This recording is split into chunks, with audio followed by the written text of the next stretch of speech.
Hi అండి, welcome back to my channel lucky ఆచి. ఈరోజు నేను ఉండవల్లి కేవ్స్కి వచ్చేసాను. ఉండవల్లి గుహలు అంటారు. ఇది మనకి విజయవాడ నుంచి 6 కిలోమీటర్ల దూరంలో ఉందండి. ఇది గుప్తుల కాలం నాటికి చెందిందంట, అంటే క్రీస్తు శకం 4-5 శతాబ్దాల నాటిది.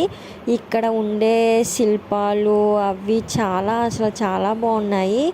అండ్ ఇంకొకటి ఏంటంటే ఇక్కడ బాగా ఫేమస్ అంట అనంత పద్మనాభ స్వామి ఏకశిలా విగ్రహం. చూసారా, ఇక్కడ చిన్న రూమ్లా ఉంది. ఆ రూమ్లోకి ఇలా ఎంటర్ అవ్వగానే ఇతనిది 20 అడుగుల విగ్రహం ఉంది. చూడ్డానికి అయితే 2 కళ్ళు సరిపోలేదు.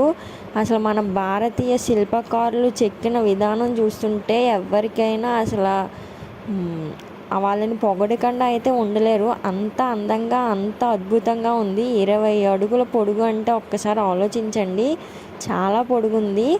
అండ్ చాలా బాగా, అసలు ఎంత బాగా చెక్కారంటే చూడ్డానికైతే ఎవరికైనా ఇలాంటివి చూడాల్సిందే ఈ రోజుల్లోని.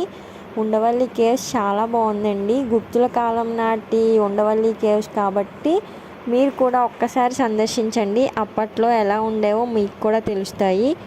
ఓకేనా? ఒకవేళ ఈ వీడియో నచ్చితే లైక్ చేయండి, షేర్ చేయండి, సబ్స్క్రైబ్ చేయండి.